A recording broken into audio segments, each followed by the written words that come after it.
Perfectísimo.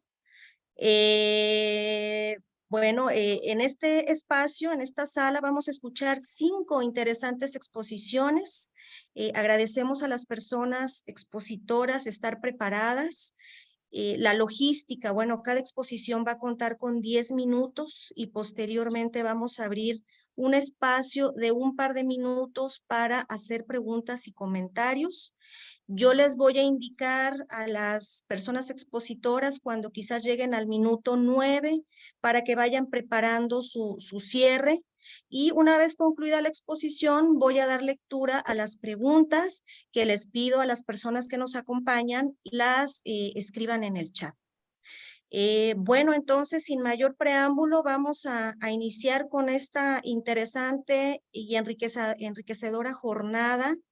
Y tenemos para esta mañana la primera charla a cargo de Pablo Saralegui Díez, quien, representa a un equipo, ¿verdad? Gloria Isabel Guzmán Casado, María Ramos García y Manuel González de Molina, quien nos van a ofrecer la charla Las emisiones de gases de efecto invernadero de la cadena alimentaria porcina española, identificando los eslabones fundamentales de su huella de carbono.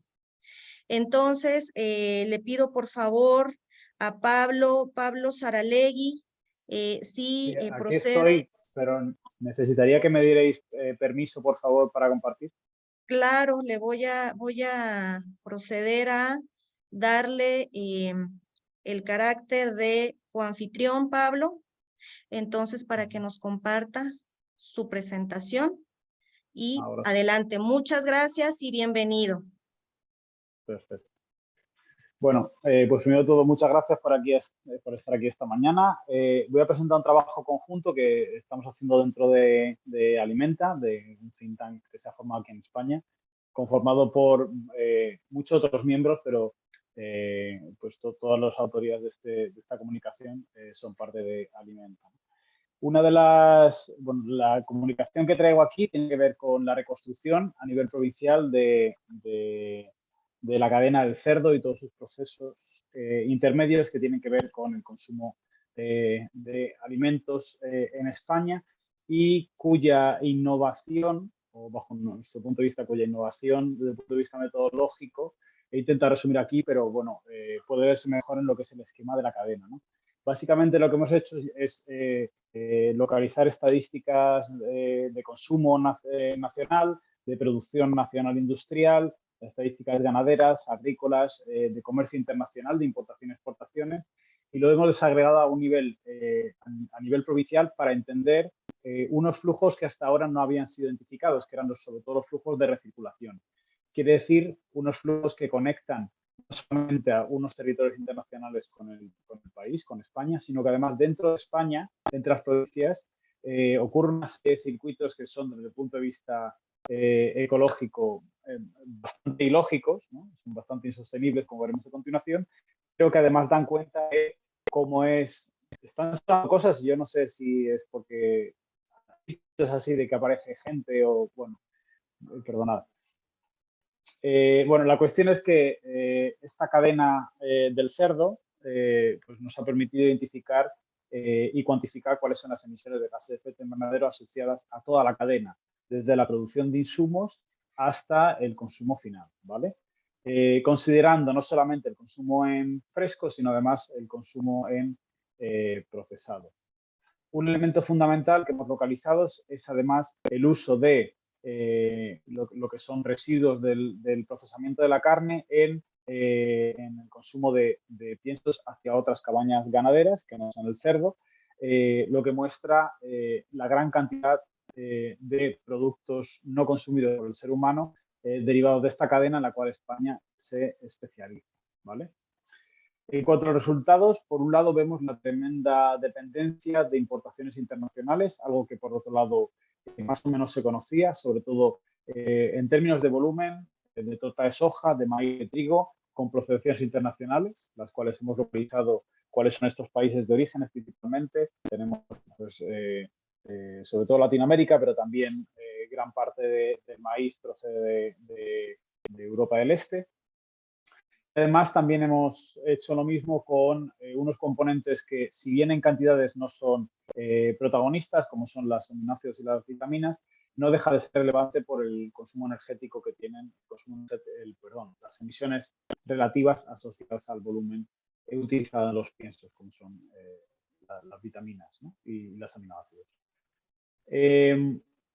Pero es que un elemento fundamental que hemos visto en este estudio a la hora de pormenorizarlo a nivel provincial, aquí tenemos el mapa de España, es precisamente que hay determinadas provincias que se especializan en la importación y en la producción de insumos para dar de comer a la cabaña ganadera, a la cabaña porcina de estudio, que no son a su vez las provincias en donde son utilizados. Esto quiere decir que hay provincias que hacen meramente de comercializadores, como son Madrid o Barcelona o Huelva, en donde llegan estos volúmenes masivos de, sobre todo piensos, de insumos, pero que después son recircularizados hacia aquellas provincias en donde se concentra la producción porcina ganadera, que es el mapa que tenemos arriba a la derecha.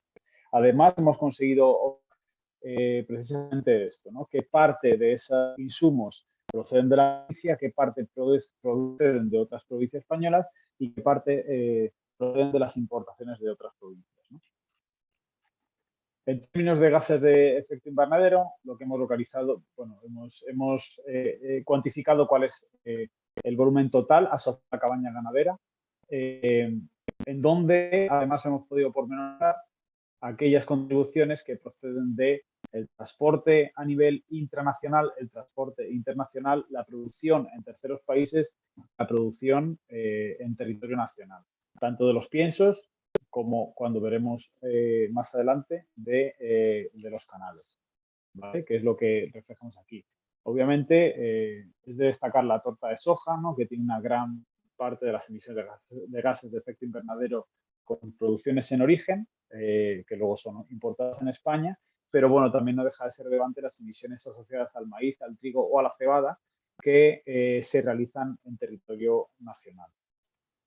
Y además de ello, como indicaba anteriormente, esta recirculación, estas emisiones asociadas al transporte de estos insumos no deja de ser relevante, alcanzando cerca del 20% en la torta del colza y el del 5% en la torta de soja. Esto da una cuantía total exclusivamente asociado a los insumos de 20 teragramos de CO2 equivalente de esta cadena. Una vez disponemos los piensos en estas provincias, estos piensos son recirculados, como he dicho anteriormente, hacia aquellos enclaves de producción porcina y de nuevo hemos cuantificado cuáles son estas cantidades, estas emisiones, ¿no? Bueno, se concentran sobre todo en la cornisa noreste, en la cornisa mediterránea noreste, sobre todo en la zona de Lleida y Tarragona. Y lo que obtenemos de nuevo es pues unas emisiones de gases de efecto invernadero asociadas principalmente al eslabón de la producción, concentradas obviamente en estas zonas, como podemos ver arriba a la derecha.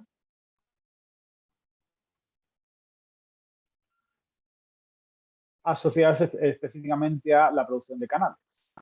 Estos canales, posteriormente, y eso es una de las innovaciones que hemos metido dentro de este análisis, deben ser procesadas, no solamente para el troceado y la preparación para el consumo final, que serían las emisiones asociadas al mapa de arriba a la derecha, que también las hemos pormenorizado en base a si están asociadas a unas emisiones de flujos de importación o a las de producción nacional, o cuando son asociadas a la producción de cerdo transformado, ¿no? Todos estos procesados de carne picada, tocino, salados, ahumados.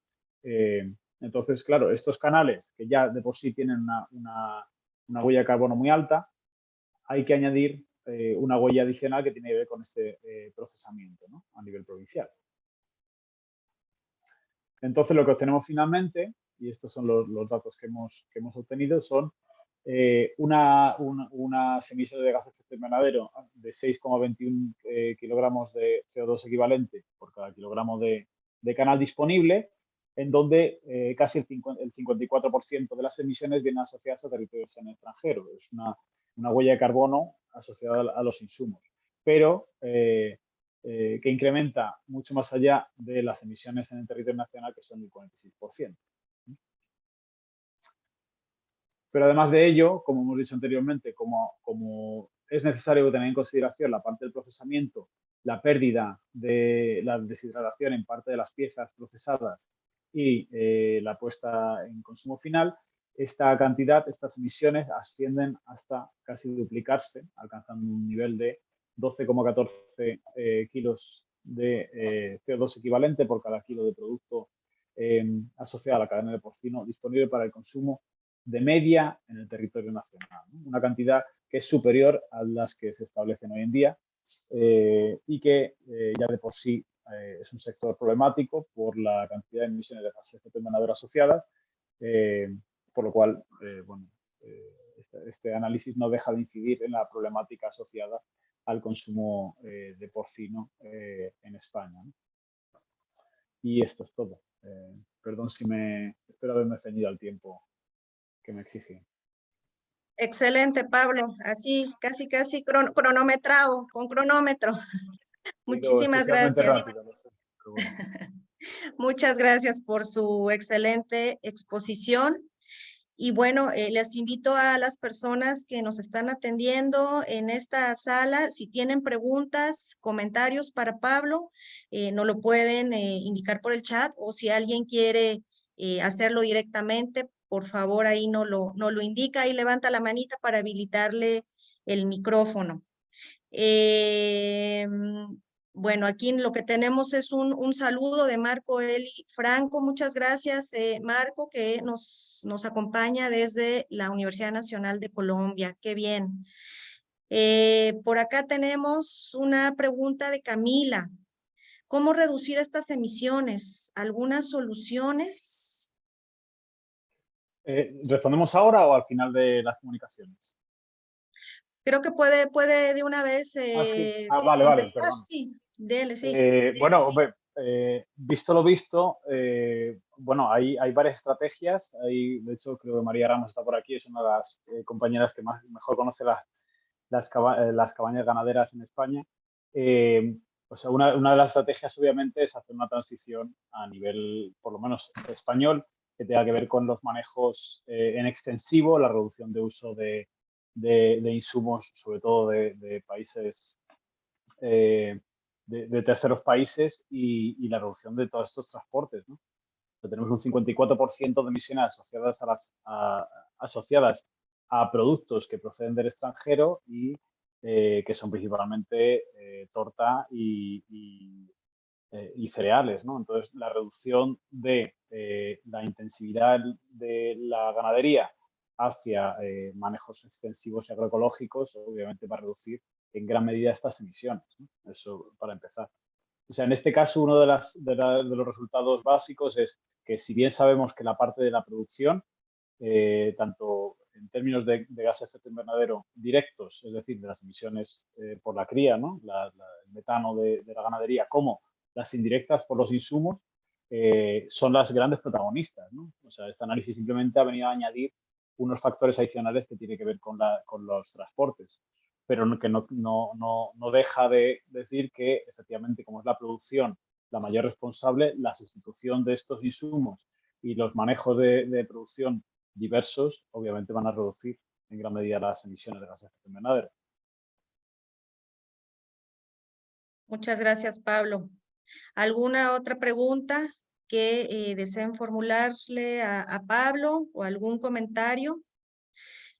Mientras, si alguien desea hacer alguna pregunta y nos la quiere escribir por el chat, yo quiero aprovechar, Pablo, para hacerte una consulta.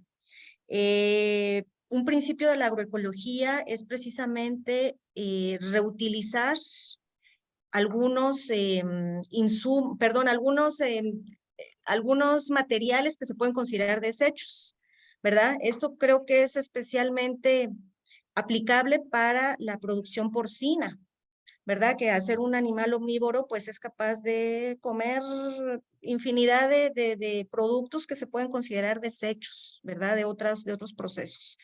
¿Hay algo que se esté haciendo así al respecto como para tratar de minimizar todavía más estos impactos negativos o estos efectos, por ejemplo, en la emisión de gases, en la producción porcina, en tu zona o en estos trabajos que ustedes han estado realizando Claro, para hacer más como decía, cerrados esos ciclos, ¿verdad? Ujú. claro. Bueno, hay un artículo en proceso de publicación que lidera justo María Ramos, la persona que citaba anteriormente, en donde se están hablando de los diferentes perfiles que existen dentro de la ganadería, de manejos ecológicos convencionalizados hacia perfiles más agroecológicos, ¿no? Viendo además cuál es la utilización de insumos. Una de las grandes problemáticas que tiene que ver con la cadena convencional, que es el 90 y tantos % de la producción de porcino en España y que es precisamente sobre la que hemos hecho este análisis, porque la ganadería en España, como en otros países, es convencional, es precisamente que el porcino es un animal monogástrico y es tremendamente ineficiente desde el punto de vista energético y obviamente de gases de efecto invernadero también, ¿no? Entonces, ya simplemente el hecho de reducir el uso de insumos, el uso de estos alimentos altamente energéticos, de por sí generan unos manejos alternativos, ¿no? En cuanto a prácticas agroecológicas de manejo del porcino, en España tenemos el paisaje histórico, creo que por antonomasia, que es la dehesa, en donde se integraba los aconocales, ¿no? Con la producción porcina y en donde lo que se considera desechos de la producción eh, silvopastoril permitían al porcino alimentarse y tener insumos para su engorde, ¿no? Esto es una de las mejores estrategias que creo que existe hoy en día dentro de manejos agroecológicos, por lo menos en nuestros territorios.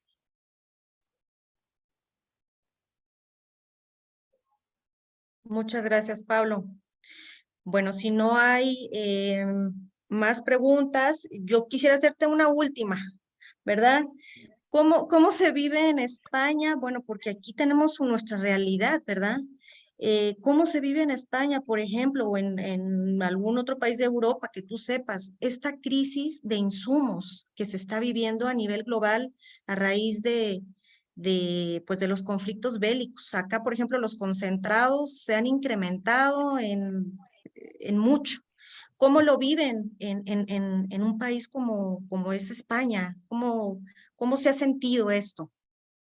Bueno, no sé si en vuestra realidad es exactamente igual que en esta, pero en España la dinámica, el lenguaje, las narrativas en torno a la guerra, ¿no? Precisamente por la ocupación ucraniana, ¿no? Siendo Ucrania el granero de Europa, donde proceden gran parte una parte bastante relevante, sobre todo del trigo utilizado para esta cabaña ganadera, ha hecho que efectivamente haya protestas, sobre todo desde el sector, sobre todo no, del sector convencional, en general agrario, pero en particular también ganadero, precisamente por el alza de los precios de los insumos, ¿no? O sea, se están duplicando, hay una alza de precios muy, muy, muy alta y obviamente lo que se está pidiendo, o bueno, ante lo que el espectro que yo he más o menos manejado de información, lo que está pidiendo básicamente es una intervención del Estado para incrementar la subvención sobre este tipo de insumos en vez de apostar por una transformación de los modelos de producción, ¿no? Esto obviamente, bajo nuestro punto de vista, obviamente es un error, ¿no? Deberíamos de realizar una transición en el modelo de producción, también en el modelo de alimentación, pero en ningún momento se está poniendo sobre la mesa, y más aún con esta guerra de por medio, el hecho de que este modelo es tremendamente, no solamente ineficiente, sino además tremendamente contaminante. Ha habido un momento en el cual en la agenda política sí que se abrió el debate de las emisiones. También creo que bajo mi punto de vista, de manera errada o creo que sin apoyarse en un rigor científico que podría haber manejado el debate de una manera mejor. Y en el momento en el que se abrió el debate sobre el consumo de carne porcina en España, que lo hizo el ministro de Consumo, toda la gran agroindustria se le tiró al cuello diciendo que iba a destruir el tejido productivo agroganadero español y una cantidad de burradas bastante fuerte. Entonces, digamos que el clima no favorece que se puedan plantear alternativas, lo que no quita que algunas personas estamos intentando como plantear alternativas a este modelo tremendamente intensivo y tremendamente ineficiente, ¿no? Muchas gracias, Pablo. Hay un par de preguntas en el chat, pero mi propuesta es que avancemos un poco con las presentaciones para no atrasar, ¿verdad? Para las personas que quieren atender otras salas, no atrasar tanto. Y si tenemos unos minutitos, al final las retomamos, si están ustedes de acuerdo, ¿sí? Entonces vamos a continuar con nuestra segunda ponencia, a cargo de Camila Benavides. Camila, por favor, ahí si el compañero Mauricio nos habilita para compartir pantalla y micrófono para Camila, quien nos va a dar su interesante charla que lleva por título ¿Importan los ecosistemas para la soberanía alimentaria? Integración del pilar ecológico en literatura académica. Adelante, Camila, muchísimas gracias por tu participación. Sí, no puedo compartir mi pantalla todavía, le cuento. Dice que no me permite. Ok, ya le vamos a Mauricio, si nos ayuda con esto, si no, ahorita ya lo Sigue. arreglo.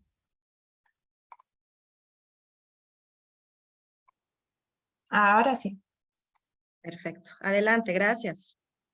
A ver. Ahí Estoy en... estamos viendo ya su presentación. Le recuerdo, Bueno, Camila, que tiene 10 minutitos ya. para exponernos su charla. Gracias. Bueno, gracias. Buenos días. Yo vengo del Instituto de Ciencias de Sistemas Socioecológicos en la Universidad de Luneburgo en Alemania, pero soy boliviana. Y he trabajado en un review sistemático de literatura para indagar sobre si importan los ecosistemas para la soberanía alimentaria y ver la integración del pilar ecológico de este paradigma en la literatura académica. Como sabemos, las culturas humanas, las sociedades y la naturaleza están estrechamente interrelacionadas y co-construidas. Uno de los resultados de nuestra coexistencia con las otras especies resulta en la producción de los alimentos. Entonces existen muchos eventos socioecológicos alrededor de la obtención de los alimentos, como podrían ser las prácticas agrícolas, pero también aspectos socioculturales, y al mismo tiempo, en estos espacios, los agroecosistemas están ocurriendo procesos ecológicos, además de situaciones políticas dentro de estos espacios o relacionados a estos espacios, entre otros eventos. Uno de los lentes para analizar estas relaciones entre el alimento y la naturaleza es el de soberanía alimentaria, dentro del mar de lentes que existe en la academia para analizar estas relaciones, como se puede ver dentro del review que hizo Josephine Glaman. Entonces, ¿qué es la soberanía alimentaria? Pues es un paradigma que ha sido establecido por movimientos sociales globales y que tiene 6 pilares. Primero, en el que se trata del derecho básico a la alimentación, que valora a quienes producen el alimento, que localiza los sistemas alimentarios en un lugar, que establece el control a nivel local de estos espacios, que desarrolla y se desarrolla sobre los conocimientos y habilidades de las personas, y un sexto pilar que se llama trabaja con la naturaleza. Entonces, lo que podríamos decir inicialmente es que el paradigma de soberanía alimentaria tiene digamos, la capacidad de hablar, de traer sobre la mesa las relaciones de poder, género y bienestar, o sea, aspectos sociales, y al mismo tiempo hablar de la agencia de la naturaleza sobre la alimentación. ¿Pero qué quiere decir esto de trabajar con la naturaleza? Pues en pocas palabras, la soberanía alimentaria nos habla sobre cómo apoyarse sobre las contribuciones de la naturaleza en métodos de producción y cosecha agroecológicos, en maximizar la contribución de los ecosistemas, utilizando las funciones ecosistémicas, rechazando las prácticas pesqueras destructivas y la producción industrializada para evitar el daño al medio ambiente y que contribuyan al calentamiento global. Evita estas prácticas. Entonces, la soberanía alimentaria parecería un lente crítico sobre las relaciones alimento-ecosistemas, pues trae sobre la mesa el dónde y cómo se producen estos alimentos. Entonces, nosotros hemos decidido centrarnos en uno de estos pilares, como decía, que es el de trabaja con la naturaleza, para ver a qué nivel los estudios académicos y empíricos sobre soberanía alimentaria han integrado este pilar y sobre qué temas están tratando estos artículos. Lo que hemos hecho ha sido una selección de artículos en el Web of Science buscando las palabras soberanía alimentaria y hemos tenido 92 artículos empíricos, locales y eran en inglés o en español. Primero, hemos explorado el campo investigativo de los cuales venían estos artículos mirando la afiliación de los autores. En segundo lugar, para responder a nuestra pregunta 1, hemos visto los niveles de involucramiento de los artículos con este pilar, que iban desde no involucrados hasta ser centrales en la narrativa del artículo. Y para responder los temas tratados, hemos codificado inductivamente temas en el software MaxQDA. Lo que hemos visto es, primero, que la mayoría de los artículos vienen de autores multidisciplinares. Generalmente equipos que mezclaban ciencias naturales y ciencias sociales. En segundo lugar, artículos que vienen de campos de ciencias sociales, tercero de ciencias naturales o ambientales, y en último lugar, artículos que venían del campo de la transdisciplina. La respuesta a nuestra primera pregunta sobre los niveles de involucramiento muestra interesantemente que la mayoría de los artículos integran el pilar ecológico que le hemos llamado en sus estudios y en su narrativa. Y lo que podemos ver cuando ya nos adentramos en los temas que han tratado los artículos, es primero que se hablan de modelos agrícolas y prácticas agrícolas. Aquí podemos ver el número de los artículos que había dentro de cada tema y se puede ver la interrelación de todos los temas unos con otros. Cuando se habla sobre el primer tema, vimos que la mayoría de los artículos rechazan las prácticas intensivas y llaman a un desarrollo de alternativas de las prácticas agrícolas, como la agroecología. En el tema 2, hemos visto cómo se revaloran los conocimientos y valores locales sobre la naturaleza. En el tema 3, vimos cómo la conservación y la restauración de semillas y suelos han sido el focus de los artículos, de estos 66 artículos que lo mencionaban. Después se hablaban de factores antrópicos de cambio como las actividades extractivistas, principalmente minería y deforestación. En quinto lugar, habían temas de características biofísicas en las cuales generalmente se presentaban evaluaciones de agrobiodiversidad y en un caso de agua y de suelo. En sexto lugar, uno de los temas menos representados fue el de las contribuciones de la naturaleza que porta este pilar y que hablaba en general mencionando plagas, su control, ciclos de materia y energía, la energía y la polinización. Y en séptimo lugar, se mencionaba la palabra resiliencia, pero nunca fue evaluada en los artículos. ¿Qué es lo que podemos decir a este punto? Es que es interesante que la mayoría de los artículos hayan tenido este pilar como uno de los aspectos centrales de su narrativa. Y sin embargo, la mayoría de los temas la mayoría de los artículos se centraba en las preocupaciones políticas que existen alrededor de los modelos agrícolas, los valores, la conservación y los factores que están haciendo que cambien los agroecosistemas. Entonces, esto nos muestra que los artículos se han centrado en visibilizar las luchas del derecho a la alimentación, de la amenaza a las culturas y los medios de vida, que es algo que se podría esperar de artículos que estén centrados en soberanía alimentaria. En segundo lugar, hemos visto cómo se han resaltado las relaciones humano-naturaleza en una gran cantidad de artículos, como por ejemplo en estos dos temas. Esto es interesante, pues nos habla del acoplamiento que existe entre humanos y naturaleza y cómo no se pueden hablar de naturaleza y de seres humanos separadamente, porque estos van a afectar a nuestras culturas, la naturaleza, y al mismo tiempo nosotros vamos a moldear la estructura y la composición de los paisajes. Entonces nos habla de la co-construcción, a pesar de que sea del sentido humano hacia la naturaleza, es decir, nuestras percepciones sobre la misma. En tercer lugar, esto nos lleva a hablar del otro lado de las relaciones que existen entre naturaleza y humanos esta vez.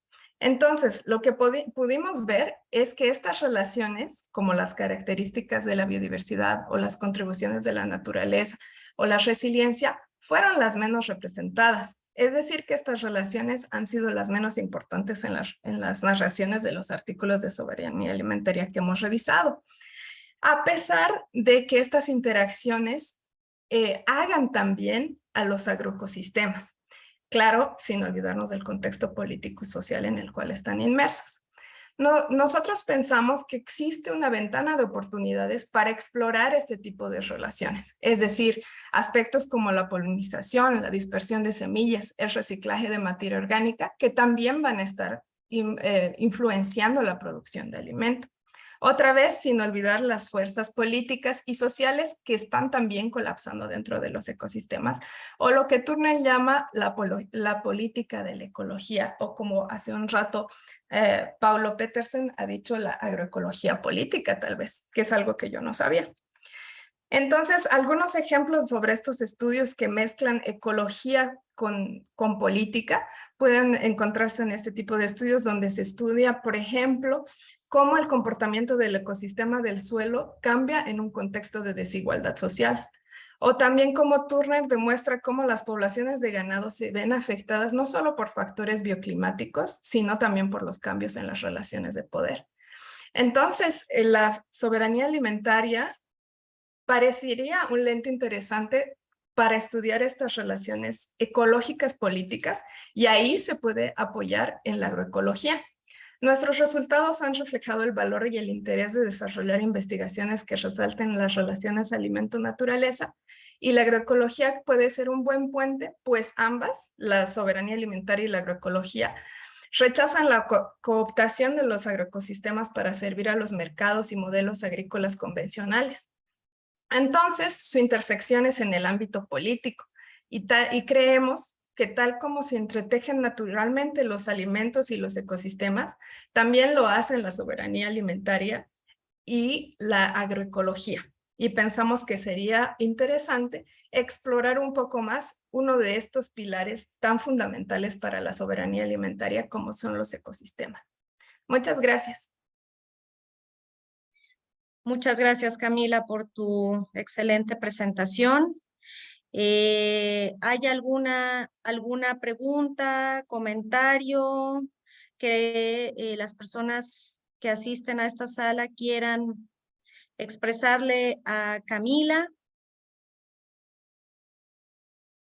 ¿Nadie por aquí?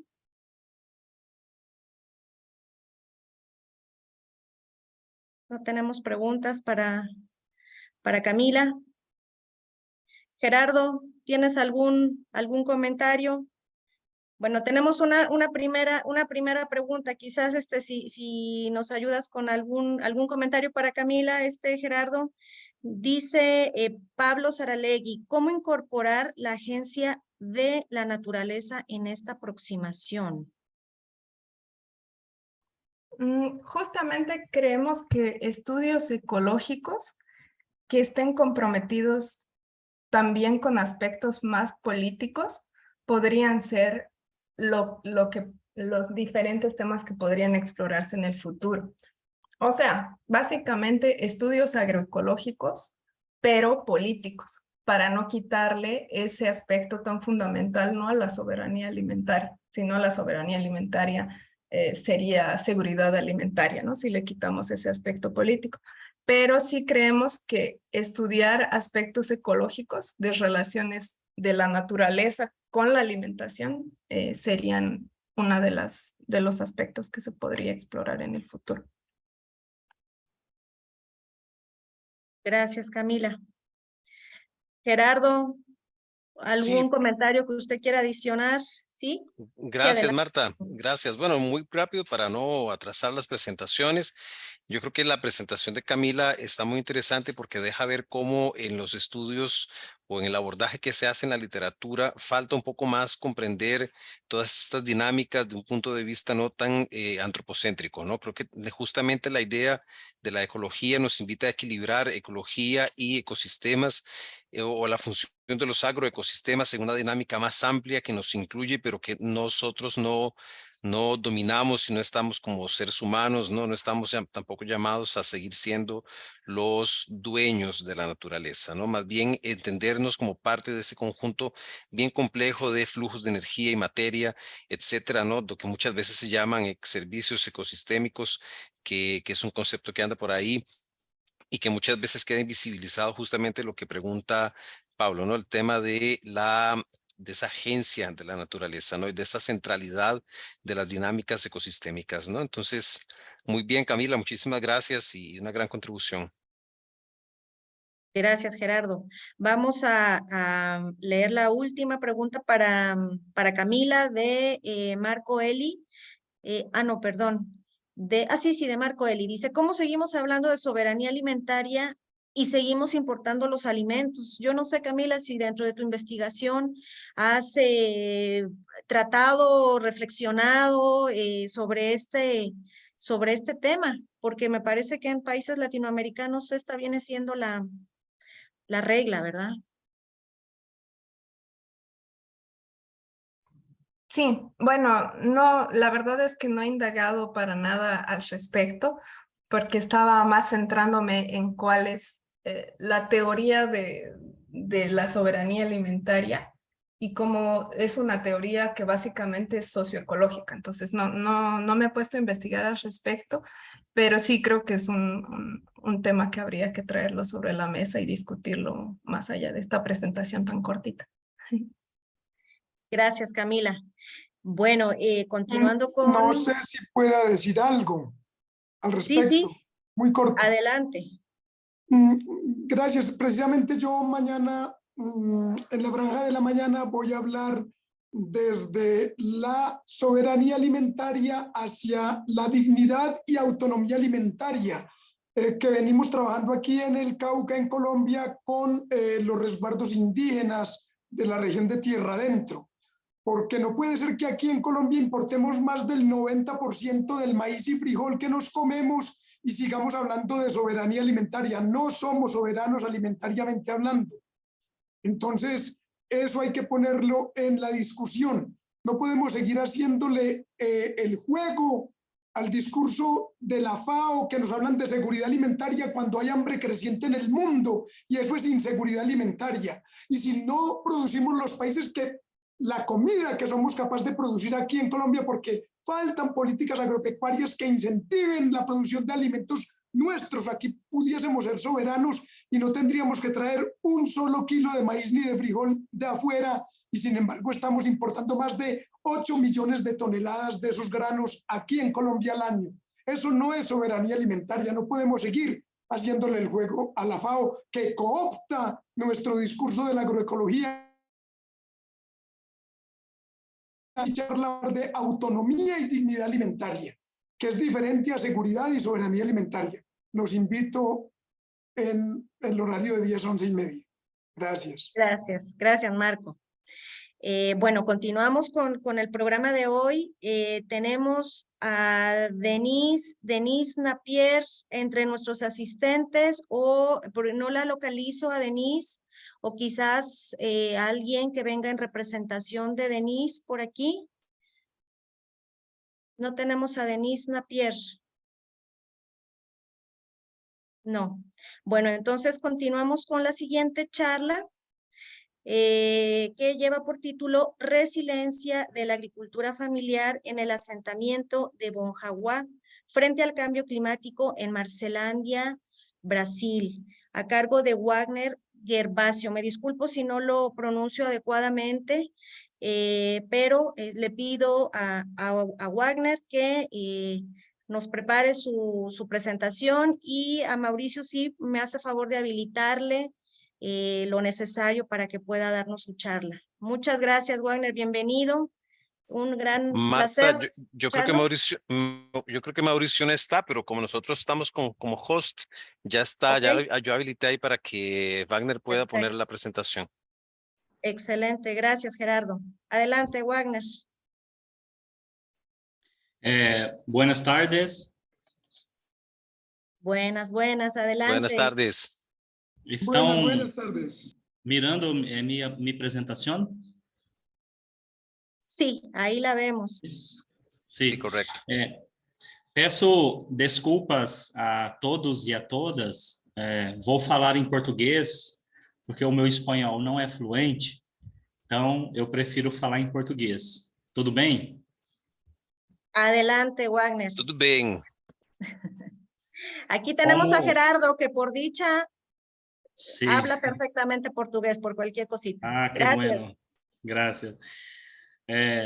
Meu trabalho é intitulado Resiliência da Agricultura Familiar em um assentamento da reforma agrária chamado com o nome de Bom Jaguar, frente às mudanças climáticas em Mato Grosso, na Amazônia brasileira.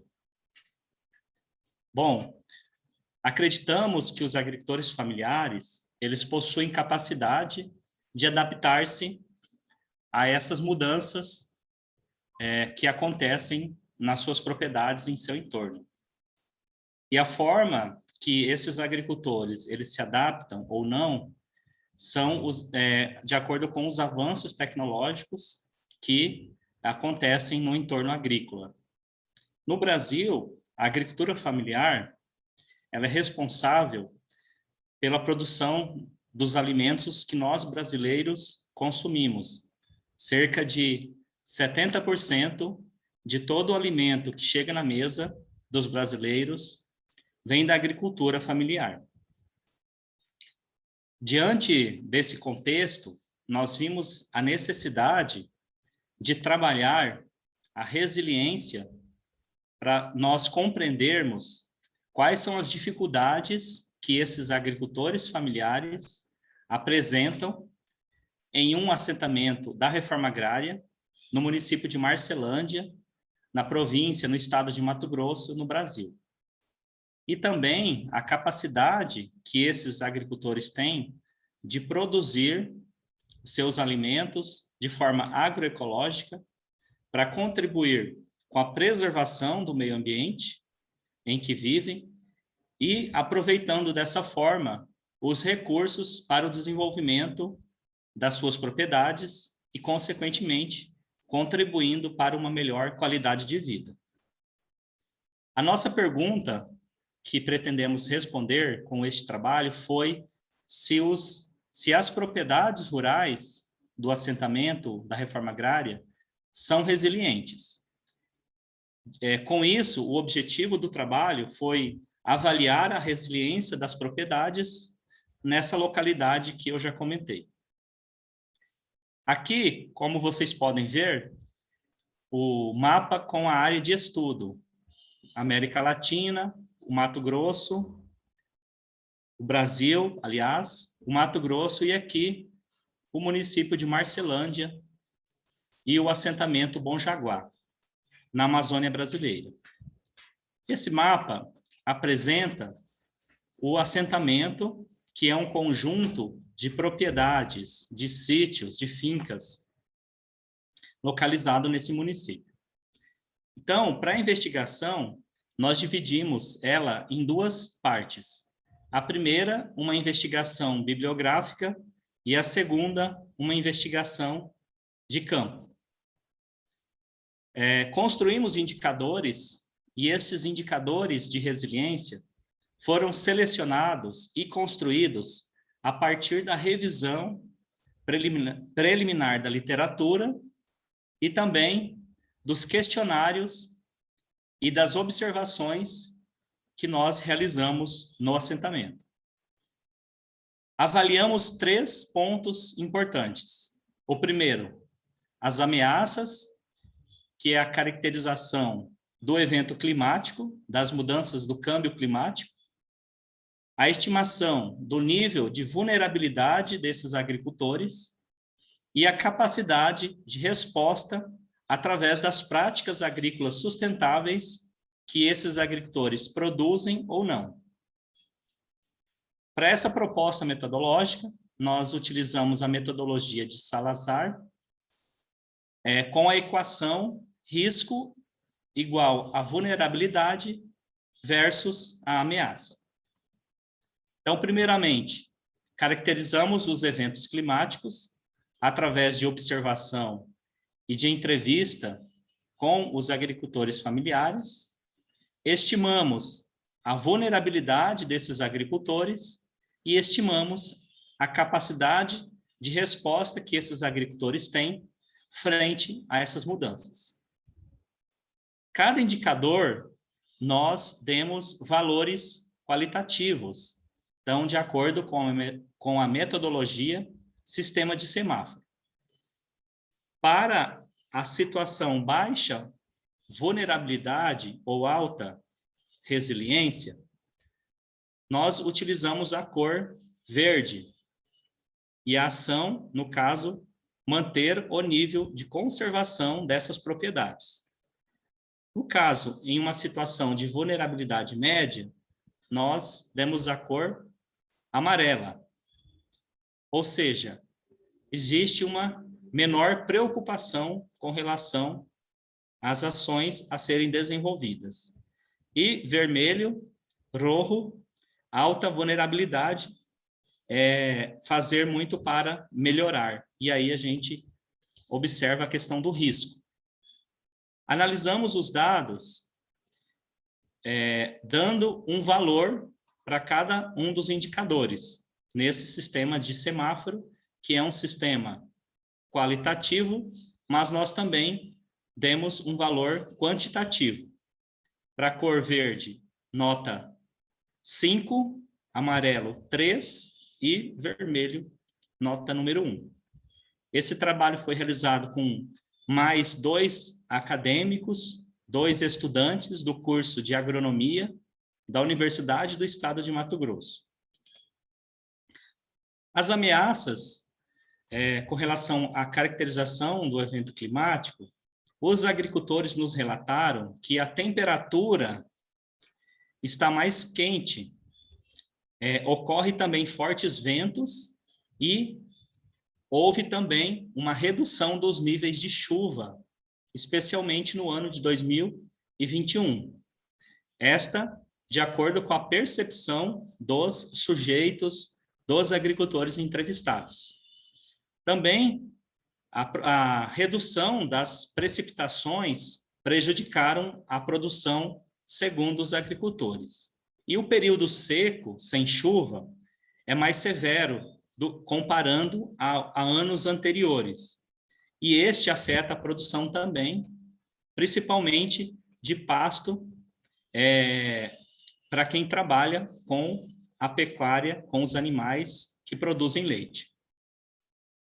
Aqui nós estimamos a vulnerabilidade através de 5 indicadores. A declividade, os agricultores deram uma cor amarelo, a diversidade da paisagem, a compactação vermelho, sinais de erosão amarelo e promédio general amarelo também, nota 3,7. Então, a gente observa que o solo das propriedades dos agricultores entrevistados está compactado.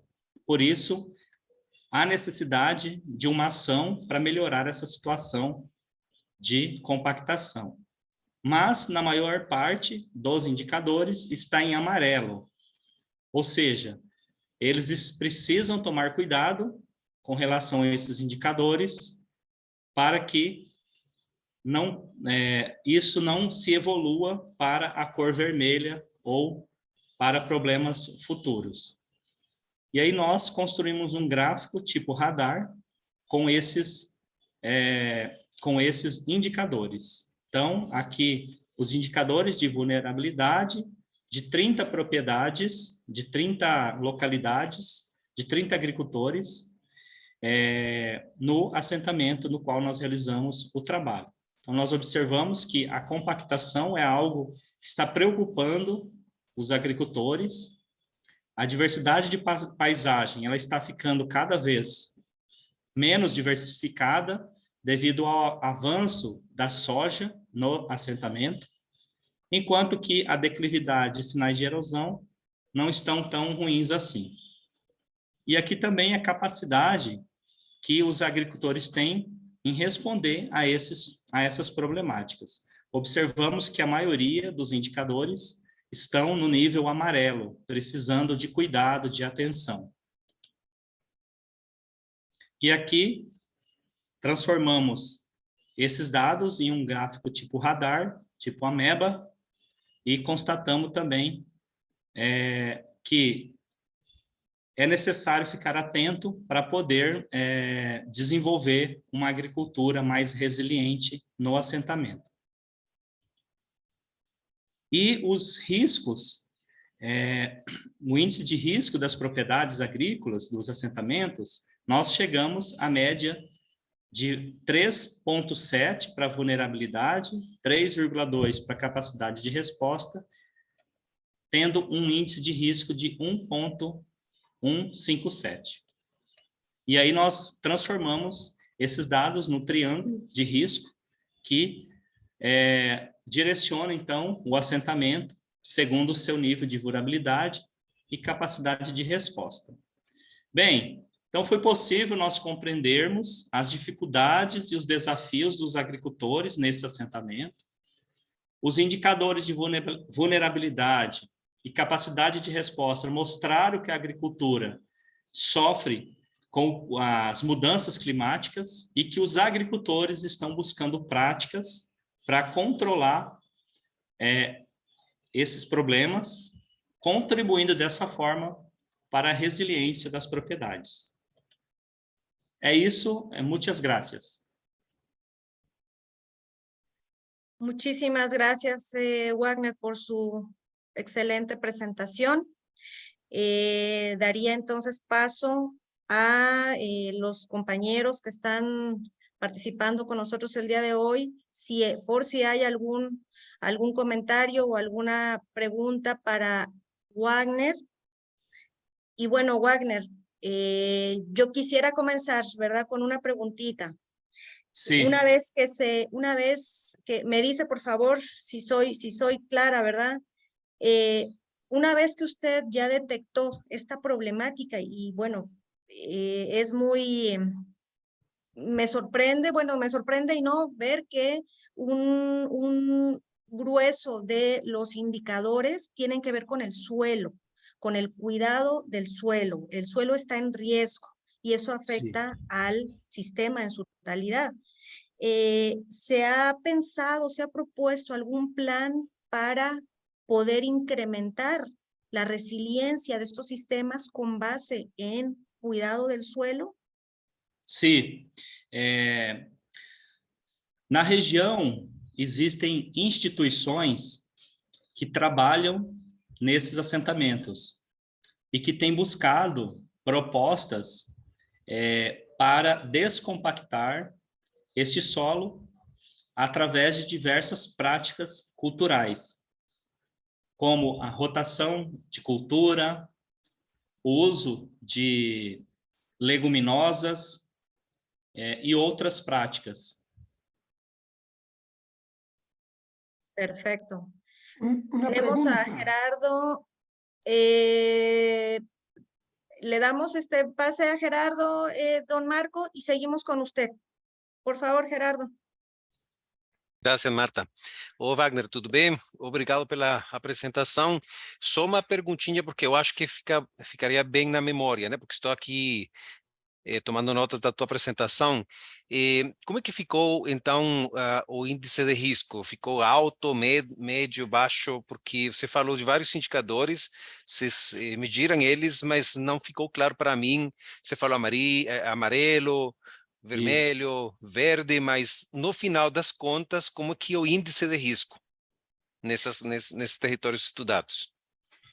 A maioria dos indicadores, eles apresentaram nota amarela de acordo com a percepção, a compreensão dos sujeitos que participaram da pesquisa.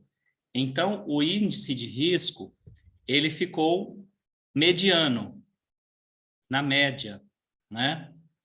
Mas é interessante esse resultado para que os agricultores familiares, eles observem, analisem esse número e possam pensar em estratégias de tornar a agricultura no assentamento, na localidade, mais resiliente. Então, é uma atenção que eles devem ter para com a resiliência das suas propriedades diante dessas mudanças climáticas, os quais eles mesmos disseram que percebem mudanças com relação à chuva, com relação à precipitação pluviométrica, a ventos, a secas mais prolongadas e etc. Então, mediano, médio.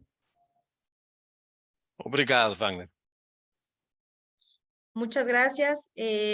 Hacemos una última pregunta ya para dar paso a me parece que sería la última presentación de esta mañana, tarde ya, y poder acabar en tiempo. Don Marco, adelante. Gracias. No, a ustedes, muchas gracias. Wagner, pues excelente presentación.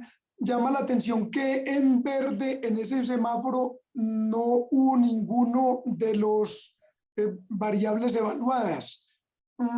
O no sé, yo no vi ninguna, todas eran amarillo y rojo. En ese orden de ideas, si se vuelve a categorizar y no se emplea el verde para mirar esa variable de alta vulnerabilidad y baja resiliencia, habida cuenta de que ninguno estuvo ahí, de las variables, en la metodología. Desculpe, Gerardo, ¿tem como me ayudar? Sí, Gerardo, Sí, es que como no hubo nada en verde, ¿por qué no eliminar ese semáforo? Porque todo estuvo amarillo y rojo, o me equivoco, o hubo alguna en verde, porque si no la metodología pudiese cambiar y no utilizar el verde. Sim, basicamente o Marco está falando que, como não houve nenhum dos indicadores ficou em verde, então meio que fica sem utilização, senão seria melhor tirar o verde e deixar só vermelho e amarelo, né, no sistema de indicadores, porque poderia alterar os resultados, né, um pouco a apresentação dos resultados. Um pouco assim, né, que estou entendendo. Sim, tem razão, tem razão. Concordo com você, Marco. Realmente não tem nenhum indicador com a cor verde, né? Vou pensar sobre e ver o que eu faço com relação a isso. Muito obrigado pela observação. Perfecto. Muchas gracias, Wagner, por su presentación. Excelente. Y bueno, vamos directo a la última, me parece que sería la última, no apareció Denise Napier, ¿verdad? No tenemos ni a Denise ni a alguien que la represente. Entonces estaríamos escuchando a Alejandro Layana Salinas, quien nos va a hablar sobre evaluación de alternativa de control de plagas de bajo impacto ambiental en el marco de un proceso de transición agroecológica. Adelante, Alejandro, vamos a verificar que tenga acceso a compartir. Hola, ¿cómo están? Sí, a ver. ¿Se ve la presentación? Ahí está. Excelente. Ya. Tiene 10 minutitos, por favor, Alejandro, Okay. muchas gracias. Hola, buenas tardes. Saludos desde Chile. Bueno, les voy a presentar el trabajo titulado Evaluación de una alternativa de control de plagas de bajo impacto ambiental en el marco de un proceso de transición agroecológica. Yo formo parte del equipo de entomología del Instituto de Investigación Agropecuaria de acá de la región de Coquimbo, ¿ya? Intihuasi. para contextualizar el estudio que realizamos, nosotros realizamos la investigación acá en la región de Coquimbo, una localidad que está al norte de Santiago, a unos 500 kilómetros hacia el norte. Se caracteriza por ser una de las zonas de gran importancia en la producción de hortalizas, representando aproximadamente el 10% de la superficie total de hortalizas a nivel país. Uno de los cordones hortícolas de mayor importancia de acá en la región corresponde al sector de pan de azúcar, que está pertenece a la comuna de Coquimbo, ¿ya? Las características común tanto de grandes productores como pequeños y medianos es la estructura productiva basada en el monocultivo, y eso ha traído consigo el uso excesivo de plaguicidas, contaminación y casos de intoxicaciones no solamente de los agricultores, sino también de la población que vive cerca de los sectores aledaños a estos sistemas productivos. Como les comenté, bueno, como efectos de los problemas que ha traído esto, también se puede mencionar residuos de plaguicidas en muestras de hortalizas sobre lo permitido por la ley, y también, como les comenté, intoxicaciones no solamente de los agricultores, sino de la población que vive alrededor de los campos. De esta forma, nosotros con el fin de promover el desarrollo de una agricultura más sostenible y con el fin de apoyar a aquellos agricultores que están en el marco de un proceso de transición, nosotros estamos evaluando distintas alternativas de control de plagas que tengan un bajo impacto ambiental con el fin de apoyar este proceso de transición, principalmente en la etapa inicial de transición, cuando empiezan los agricultores a sustituir los insumos, empiezan a eliminar estos productos que son más tóxicos de sus ecosistemas por aquellos que son de menor impacto ambiental. En este caso, bueno, nosotros, la tierra de diatomeas representa una alternativa, ya que es un insecticida natural que es de baja toxicidad, que es utilizada por los agricultores desde la antigüedad. Se utiliza para cultivos, tanto para almacenaje de grano, para ganado, etc. La tierra de diatomea es un mineral sedimentario silicio que proviene principalmente de los restos fosilizados de algas eucariotas unicelulares, ¿ya? Y provienen o se obtienen de depósitos marinos o de agua dulce. El modo de acción de este insecticida natural es principalmente de contacto, ya que absorbe la capa lipídica de la epicutícula de los insectos, lo que provoca que se deshidraten estos insectos y provocándoles su muerte. También tiene un efecto de abrasión en las células del aparato bucal, y también tiene un efecto repelente, y además potencia la resistencia sistémica adquirida de las plantas al aumentar las concentraciones de fitolexina, ¿ya? A raíz de estos antecedentes, nosotros empezamos a realizar una evaluación con el fin de evaluar su eficacia de control en las plagas. Acá, bueno, acá hay una imagen de cómo actúa la tierra de diatomea sobre la capa lipídica. Principalmente absorbe la capa lipídica que cubre a los insectos, provocándole la muerte a través de su deshidratación. Entonces, como hipótesis, se estableció, bueno, que las aspersiones foliares de tierra de diatomea sobre cultivos disminuirá en el nivel de infestación por artrópodos plagas. Como objetivo general del proyecto, se comparó la eficacia de control de la tierra de diatomeas, hizo en plagas de importancia económica asociadas en cultivo de sabadito italiano versus un programa fitosanitario de un agricultor convencional de la zona que se basa su estrategia fitosanitaria en aplicaciones calendarizadas de plaguicidas, ¿ya? Eso es lo común que se utiliza acá en el sector, aplicaciones calendarizadas de plaguicidas, y principalmente de aquellos que provienen de grupos químicos como lo que son carbamatos, neonicotinoides, etc., ¿ya? Es una problemática acá en nuestro territorio. El ensayo se estableció en la parcela experimental del Instituto de Investigación Agropecuaria, Intihuasi, de acá de la región, en el sector de pan de azúcar, que está en la comuna de Coquimbo, Chile. El cultivo evaluado fue el zapallito italiano, ¿ya? Y se estableció el 15 de febrero del año 2022, ¿ya? Los tratamientos que se evaluaron, bueno, el tratamiento 1 fue un testigo sin aplicación. El tratamiento 2 correspondió a un tratamiento agricultor, como les mencionaba, con aplicaciones calendarizadas de plaguicida, principalmente de los ingredientes activos metomilo, imidacloprid, etc. Cada 7 días se realizó esas aplicaciones. El tratamiento 3 corresponde a la tierra de diatomeas en una dosis de 40 kilos por hectárea, más el uso de un adherente, que en este caso el producto comercial se llama retenol, que es un producto orgánico que se fabrica a base de extractos de pino. Se realizó una aplicación cada 7 días de este tratamiento. Con respecto al tratamiento 4, es parecido al tratamiento 3, pero se adicionaron hongos endófitos, ya provenientes principalmente son hongos del género Bauberia y Trichoderma, que provienen de una colección chilena de recursos genéticos microbianos. Con respecto a la tierra de diatomeas, bueno, la marca comercial es Celite y proviene de una fuente, de un depósito marino proveniente de la costa de California, ¿ya? Que presenta un 85% de dióxido de silicio.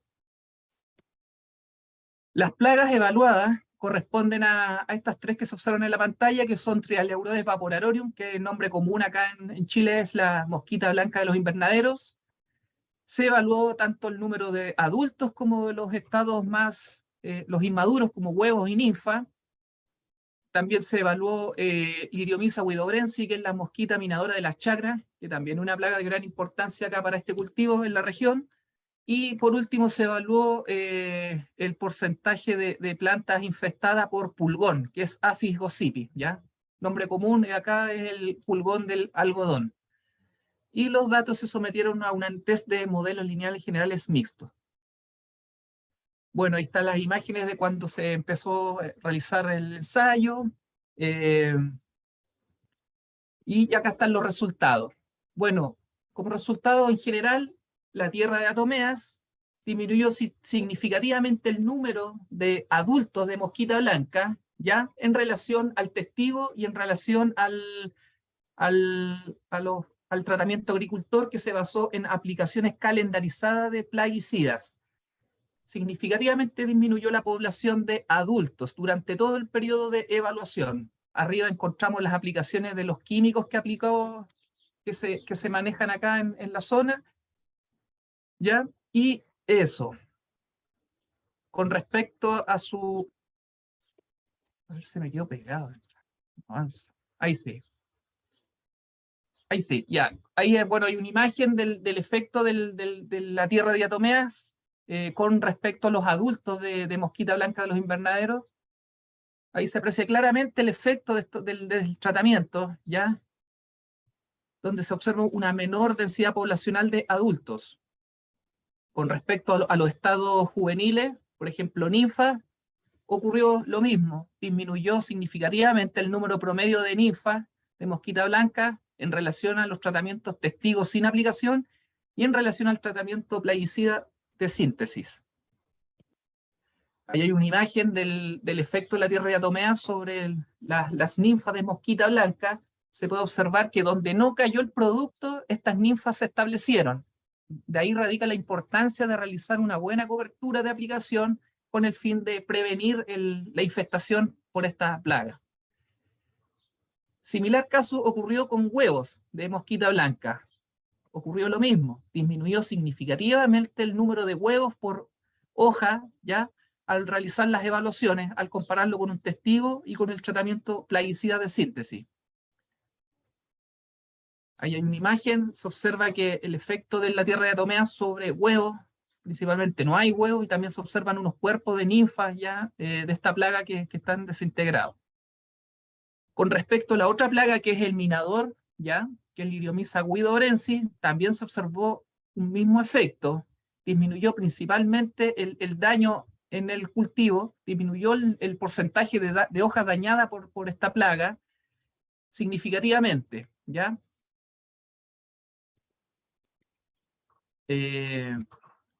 Y con respecto al pulgón, bueno, acá tuvimos resultados que no anduvieron bien, ¿ya? Acá el tratamiento de tierra de diatomeas no se diferenció del testigo, y acá el plaguicida de síntesis sí funcionó mejor que el tratamiento de tierra de diatomeas. Como discusión, bueno, aplicaciones foliares de tierra diatomea disminuyó significativamente el nivel de infestación de Trialeurotes vaporarium, que es la mosquita blanca, y el porcentaje de daño provocado por liriomisa en plantas de zapallito italiano en comparación al testigo. Las poblaciones de mosquita blanca, tanto de adulto, ninfa, huevo, se disminuyó entre un 96, 83 y a 66% respecto al testigo y con respecto al tratamiento químico.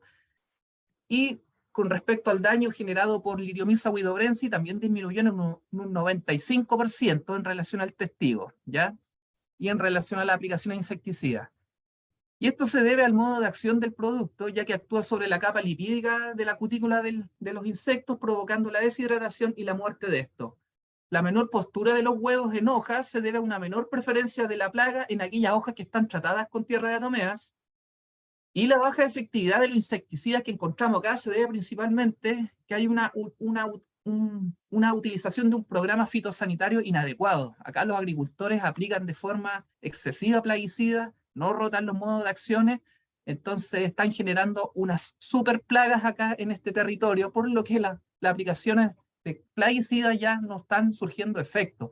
Hay una pérdida de susceptibilidad de estos productos, ¿ya? Por último, la baja efectividad del control de tierra diatomea sobre Aphis gossypii, que es el pulgón, se debe a la biología y la movilidad de la plaga, ya que se ubica principalmente en los brotes nuevos, es donde no le cayó el producto de la tierra diatomea, ¿ya? Principalmente se debe a eso, ¿ya? A las características propias de la plaga.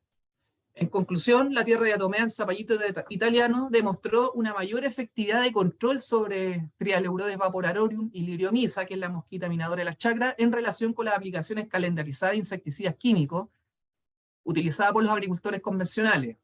Además, la tierra diatomea es una alternativa de control de plaga eficaz y de bajo impacto ambiental, óptima para aquellos agricultores que están en un proceso de transición agroecológica, es decir, aquellos agricultores que están tratando de buscar nuevas alternativas de control de plagas con el fin de eliminar de su sistema estos agrotóxicos, ¿ya? La baja efectividad en pulgón se sugiere incorporar otras técnicas complementarias de control con el fin de gestionar de forma sostenible la presencia de esta plaga en los agroecosistemas, ¿ya? Y es importante también acá recalcar que hay que reestructurar de forma paulatina el diseño de los agroecosistemas mediante la incorporación de biodiversidad funcional con el fin de potenciar el control biológico natural, ¿ya? A eso queremos llegar nosotros. La ideal es que después los agroecosistemas se estabilicen y no dependamos de utilizar estos insumos externos, ¿ya? Y por último, surge la necesidad de evaluar el efecto de este producto sobre los enemigos naturales de las plagas mencionadas con el fin de desarrollar una estrategia de mitigación. Y eso sería principalmente mi presentación. Muchas gracias, Alejandro. Creo que tenemos un par de minutitos para quizás una pregunta, algún comentario que quieran realizar sobre la charla de Alejandro. Si alguien tiene alguna, les pido por favor que nos lo indiquen. Me perdí un poquito si lo explicó y no me di cuenta. Alejandro, esa tierra de diatomeas va aplicada como disuelta en agua y en aspersión. ¿Cómo se aplica? Sí, me faltó, claro, detallar eso. Sí, esa se aplicó en una solución con agua. Se diluyeron en la proporción 40 kilos, esa fue la dosis, 40 kilos de tierra de diatomeas por hectárea. Nosotros hicimos una calibración de la pulverizadora, expresar esa dosis en una concentración, en nuestro caso fue como alrededor de 80 gramos de este producto por litro de agua, más o menos. Esa fue la concentración. Gracias. Gracias, Alejandro. Tenemos a Luis con la mano levantada. Sí, buenas tardes. Y una pregunta, digamos, la cobertura del área de fotosíntesis de las plantas con tierra de diatomeas no disminuyó la productividad del cultivo. Buenas tardes.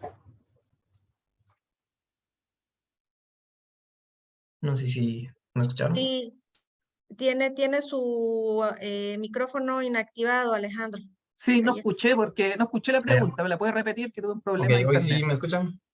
Ahí Sí, sí. lo escuchamos, sí, perfecto. Ok, la cobertura del área fotosintética con la tierra de diatomeas no disminuyó la productividad del cultivo significativamente. Sí, tomamos ese dato, lo registramos. No hubo diferencia estadística en lo que es rendimiento, número de frutos o kilos de frutos por planta. Nos hicimos la misma pregunta si pudiera afectar porque la planta queda cubierta con esta tierra de diatomea. Pero, claro, no medimos fotosíntesis, pero sí medimos el rendimiento final y no hubo diferencia estadística con respecto al testigo. Interesante, gracias. Gracias. Bueno, tenemos por ahí una otra preguntita, pero se nos fue el tiempo. Yo los invito a que nos encontremos quizás en alguna actividad más adelantito y podamos evacuar todas las dudas que se generaron sobre las exposiciones. Y pues ahí sigamos con este intercambio. Yo les agradezco muchísimo su participación, apegarse al tiempo. Creo que eso siempre es una de las principales estreses de la moderación. De verdad, muchísimas gracias por ayudarnos con esto. Y bueno, me ha gustado mucho esta sesión. Tuvimos muchas intervenciones de diferentes áreas de ciencias sociales, ciencias naturales, agronómicas. Fue muy diverso y también yo feliz de tener intervenciones de personas de tantos países diferentes. Tuvimos a Pablo, quien nos habló sobre la producción porcina, específicamente los puntos críticos de la huella de carbono de esta producción porcina en España. Tuvimos a Camila, quien nos habló sobre cómo en su trabajo ella utiliza la soberanía alimentaria como un lente para estudiar algunas relaciones entre la producción de alimentos y la naturaleza. Tuvimos a Wagner, quien nos habló sobre un proceso metodológico para determinar la resiliencia ante eventos climáticos adversos en una comunidad de agricultura donde se practica la agricultura familiar.